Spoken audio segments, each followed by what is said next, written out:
तो वहीं कोटा के बावड़ी खेड़ा में क्रेशर पर कार्रवाई को प्रहलाद गुंजल ने प्रशासन पर बदले की भावना से कार्रवाई का आरोप लगाया है। प्रहलाद गुंजल ने कहा कि क्रेशर पर प्रशासन गलत तरीके से कार्रवाई की मंशा बना रहा है। गुंजल ने कहा कि 4 तारीख के बाद आर पार की लड़ाई लड़ूंगा। गुंजल ने कहा सरकार और प्रशासन बौखलाया हुआ है।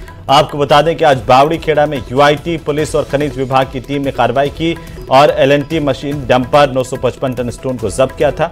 इस दौरान आपत्ति जताने के लिए आए पूर्व विधायक प्रहलाद गुंजल समेत अन्य के खिलाफ रानपुर थाने में केस दर्ज किया गया है।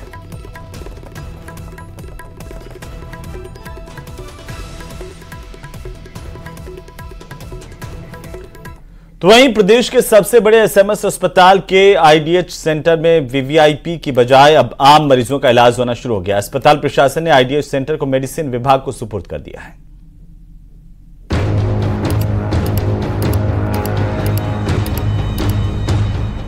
एसएमएस अस्पताल का आईडीएच सेंटर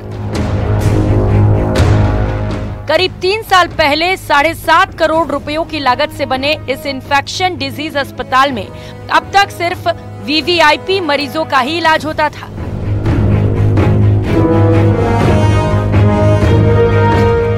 आलम यह था कि पिछले 3 महीने में महज 1 मरीज का ही यहां पर इलाज हुआ,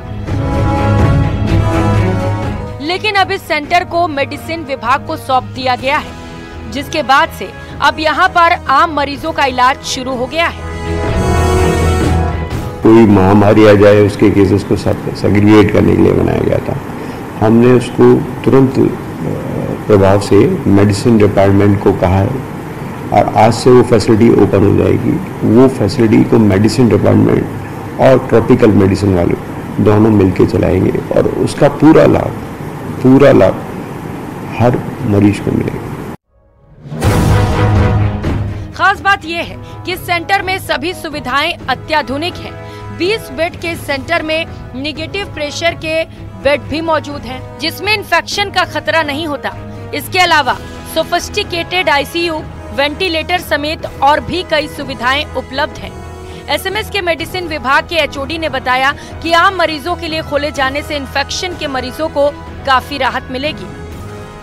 इन्फेक्शियस डिजीज हॉस्पिटल पहले भी एग्जिस्ट करता था और उसमें सारे इन्फेक्शियस डिजीज के पेशेंट्स रखे जाते थे, जो कि हम आम वार्ड जो एसएमएस हॉस्पिटल में है मेडिसिन के, वहाँ नहीं रख सकते हैं। तो ये हमें पेशेंट्स जो स्पेशली जैसे डायरिया के पेशेंट्स आते हैं, वायरल निमोनिया के आते हैं, फ्लू के आते हैं, ये जो इन्फेक्शियस मीजल्स है, चिकन पॉक्स है, इस तरह के जो पेशेंट्स हैं जो कि आइसोलेट में रहने चाहिए, जनरल वार्ड में नहीं रहने चाहिए, उनको वापस हम आईडीएच में वहीं पर ट्रीट करेंगे।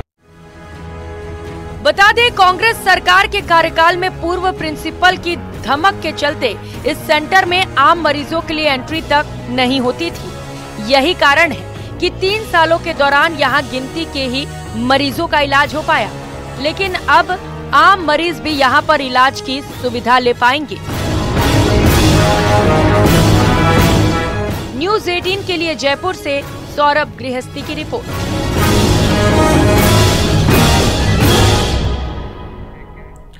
तो वहीं भीषण गर्मी और हीट वेव से सावधान हो जाइए, क्योंकि गर्मी का एक और अटैक होना अभी बाकी है। भीषण गर्मी से जूझ रहे प्रदेश में आने वाले दिनों में टेम्परेचर और ज्यादा हाई होने वाला है और सीवियर हीट वेव की चेतावनी के साथ ही प्रदेश भर में पारे में बढ़ोतरी हो सकती है।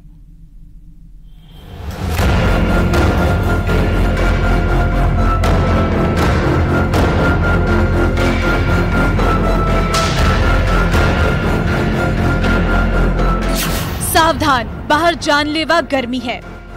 गर्मी का एक और अटैक होने वाला है। आने वाले 2 दिन जरा बच के, टूटेंगे गर्मी के सारे रिकॉर्ड।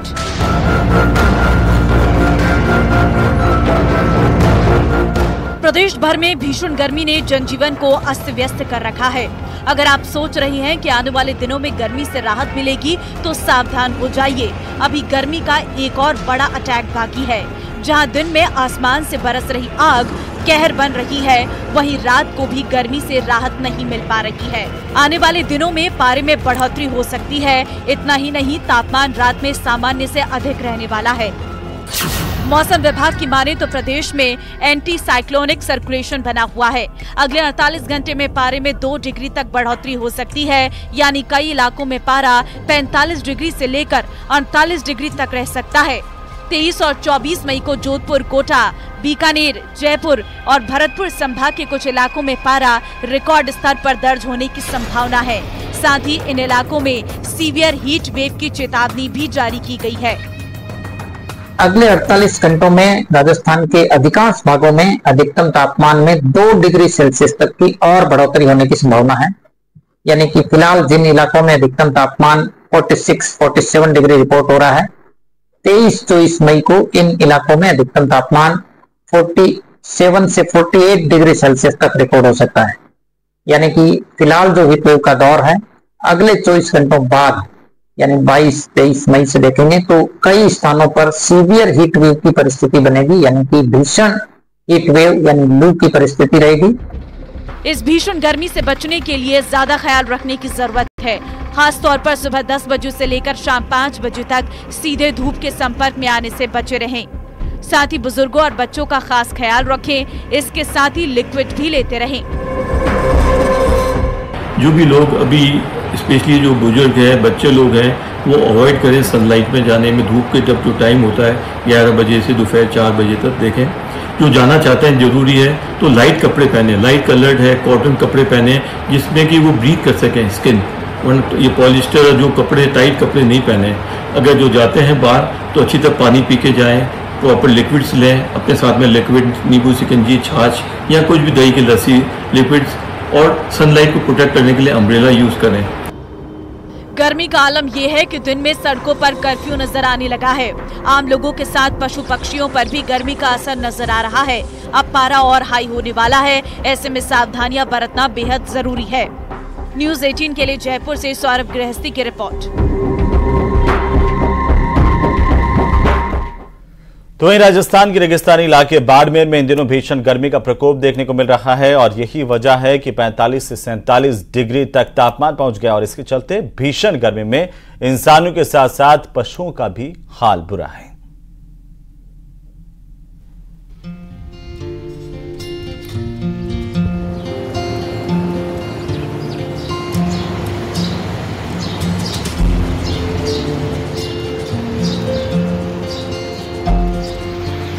गर्मी से इंसानों के साथ साथ पशु भी बेहाल हो रहे हैं। बाड़मेर के पथमेड़ा गौशाला की ओर से बीमार निराश्रित पशुओं के लिए संचालित की जा रही गौशाला में पशुओं को गर्मी से निजात दिलाने के लिए बाकायदा कूलर और पंखे लगाए गए हैं। इस भीषण गर्मी में इन गौवंशों को बचाने के लिए यह कदम उठाया गया है। इसके साथ ही गौवंशों की पूरी देखरेख भी की जा रही है। बीते 15 दिनों से गर्मी का असर तेज है और पारा 46 से 39 डिग्री के आसपास चल रहा है। ऐसे में 22 कूलर और करीब 70 पंखे लगाए गए हैं ताकि कैसे भी करके इस भीषण गर्मी में इन गौवंशों को बचाया जा सके। पथमेड़ा गो चिकित्सालय की शुरुआत 2012 में की गई थी। अब इसमें करीब 970 गौवंश हैं, जिनमें 110 गौवंश बीमार हैं। उनका यहाँ पर उपचार चल रहा है।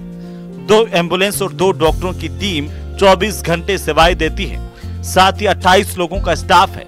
इसके अलावा जहां भी बीमार और घायल गौवंश की सूचना मिलती है तो एम्बुलेंस के जरिए गौशाला लाकर उनका इलाज किया जाता है। हम हमारी गौशाला में तो कूलर लगा के रखे हैं, पंखे भी लगा के रखे हैं। बाकी हम हरा घास भी खिलाते हैं, तरबूज भी ले आ रहे हैं। हम हमारी कोशिश तो पूरी करते हैं गौवंश को बचाने के लिए। बाकी है यहाँ बहुत गर्मी ज्यादा है। अभी हमारे पास 3 वार्ड है जहाँ 110 गौवंश है। बाकी कुल 970 गौवंश है जहाँ पे 22 कूलर लगे हुए हैं, 70 के करीब पंखे लगे हुए हैं। गौशाला के व्यवस्थापक ने बताया कि इन पशुओं से ना तो गौशाला को दूध मिल रहा है और ना ही इन पशुओं को कोई खरीदता है।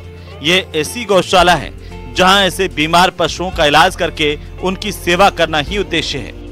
Bureau report, news 18 Rajasthan.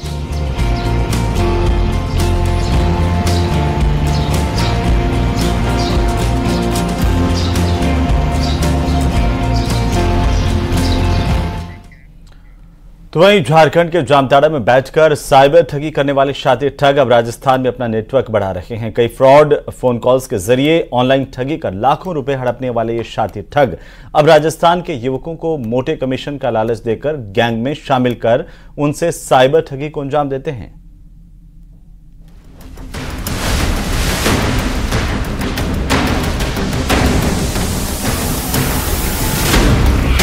Jharkhand की जामताड़ा गैंग, इस गैंग का नाम लेते ही लोगों के जहन में एक ही तस्वीर आती है और वो है साइबर ठगी की। और अब ये गैंग राजस्थान में अपना पैर पसार रही है। पिछले दिनों जयपुर में एक महिला से हुई लाखों की ऑनलाइन ठगी के बाद सोडाला थाना पुलिस ने जांच शुरू की तो पकड़े गए 4 ठगों से पूरे नेटवर्क का खुलासा हुआ। ना तो उन्होंने कोई ओटीपी बताया, ना ही उन्होंने कोई ट्रांजैक्शन करी। कुछ ट्रांजैक्शंस हुई हैं जो संदिग्ध हैं, तो इस पे प्रकरण दर्ज करके जांच की गई।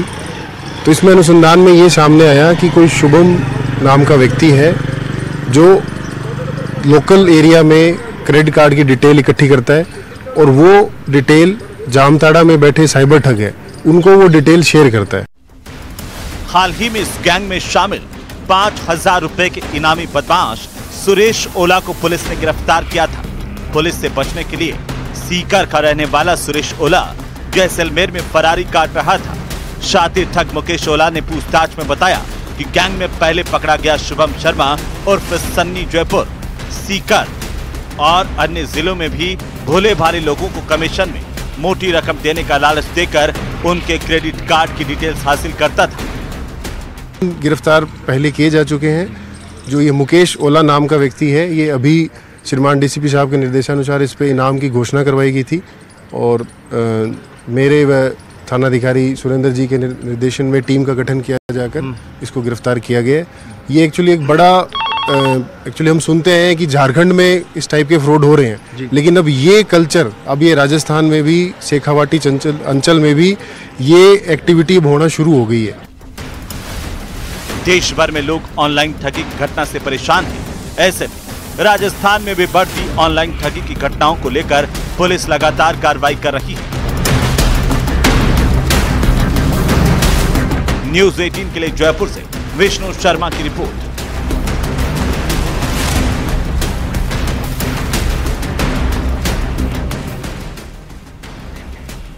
तो वहीं इस वक्त इजराइल की एक गलती उस पर भारी पड़ सकती है, लेकिन नेतन्याहू ने यह ठान लिया है कि वो बिल्कुल भी नहीं झुकेंगे और यही वजह है कि लेबनान बॉर्डर पर इजराइल अपने सबसे बड़े दुश्मन को खत्म करने का फैसला कर चुका है और उसके रॉकेट कमांडर को भी मौत के घाट उतार दिया है।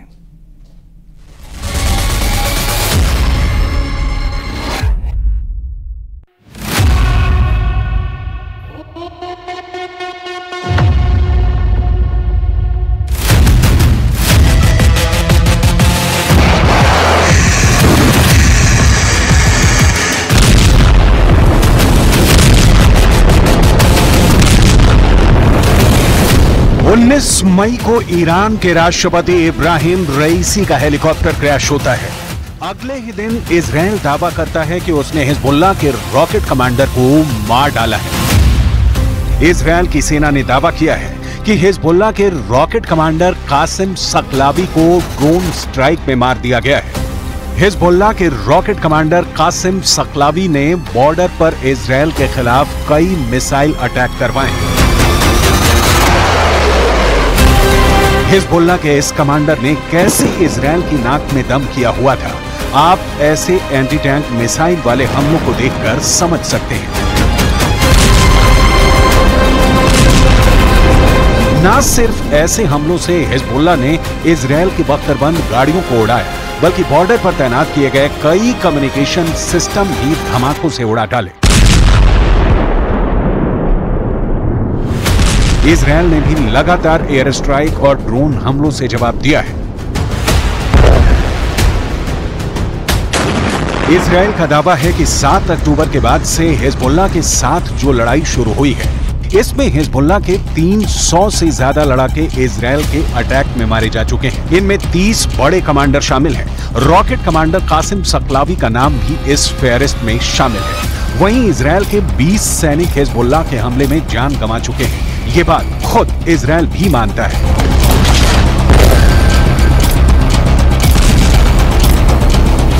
अब सवाल है कि हिजबुल्लाह को कंट्रोल करने वाला ईरान जब अपने राष्ट्रपति और विदेश मंत्री की मौत का गम मना रहा है, तब इजराइल का अगला बड़ा हमला कहां हो सकता है? क्या अगला नंबर हिजबुल्लाह के चीफ हसन नसरल्लाह का है? क्या इजराइल के टारगेट पर इस्माइल हानिया भी आ चुका है? क्या इजराइल ने अब एक के बाद एक अपने दुश्मनों को मारना शुरू कर दिया है?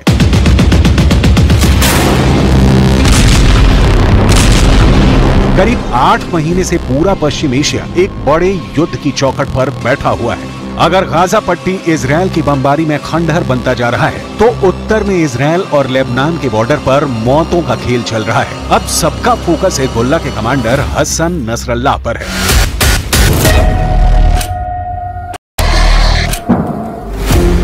हसन नसरल्लाह का हेडक्वार्टर लेबनान की राजधानी बेरूत में है। बेरूत में दाहिया नाम का इलाका है जो हिजबुल्लाह का सबसे मजबूत गढ़ माना जाता है। बताया जाता है कि यहीं पर करीब 150 फीट गहरा बंकर है और यहीं 2006 से हिजबुल्लाह चीफ हसन नसरल्लाह का घर है। हसन नसरल्लाह को 2016 के बाद से खुले आसमान के नीचे नहीं देखा गया है, यानी पिछले 8 साल से नसरल्लाह बंकर में ही है। बंकर की सही गहराई और लोकेशन के बारे में सही जानकारी इजराइल को भी नहीं मालूम।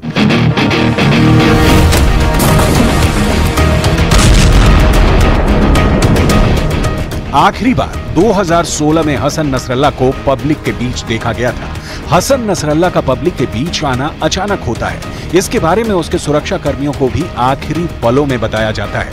हसन नसरल्लाह के साथ बंकर में 19 सुरक्षाकर्मी हमेशा मौजूद रहते हैं। हसन नसरल्लाह के बंकर का दरवाजा कहां खुलता है, किन गलियों से बंकर तक रास्ता है, इसके बारे में हिजबुल्लाह के चुनिंदा लोगों को ही जानकारी है और वो हिजबुल्लाह के सबसे खास लोग माने जाते हैं। ऊपर इजराइल के ड्रोन और विमान जरूर मंडराते हैं, लेकिन जमीन के नीचे बैठे नसरल्लाह के बारे में उनको भनक तक नहीं लगती। यही वजह है कि हसन नसरल्लाह पिछले 8 सालों से अपने बंकर में ही है।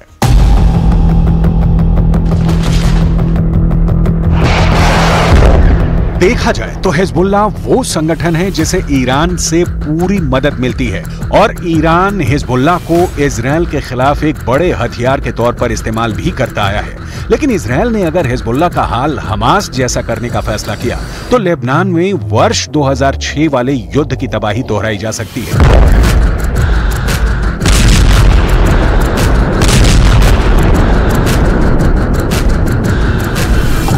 2006 में हिजबुल्लाह और इजराइल के बीच 34 दिन तक युद्ध चला था।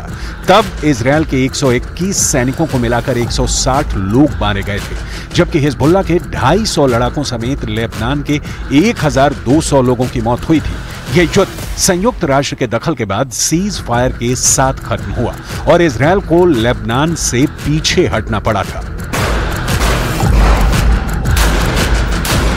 हिजबुल्लाह 2006 में हुए युद्ध को अपनी जीत बताता रहा है, लेकिन उसे बड़ा नुकसान भी उठाना पड़ा था। इसलिए अगर इस बार भी हिजबुल्लाह को नुकसान उठाना पड़ा तो समझ लीजिए ईरान को भी बहुत बड़ा झटका लगेगा। वैसे नेतन्याहू भी यही चाहते हैं, लेकिन उनकी ये ख्वाहिश अब पश्चिम एशिया को बारूद के ढेर पर बैठा चुकी है। रईसी की जान जा चुकी है। ईरान अब भी इजराइल को शक की निगाह से देख रहा है। वहीं गाजा में जिस तरह की बमबारी हो रही है उसने पूरी दुनिया को जैसे सकते में डाल दिया है। हजारों बच्चों की मौत को लेकर इजराइल इस वक्त कटघरे में है और नेतन्याहू अपनी जनता के बीच भी बुरी तरह से घिर चुके हैं।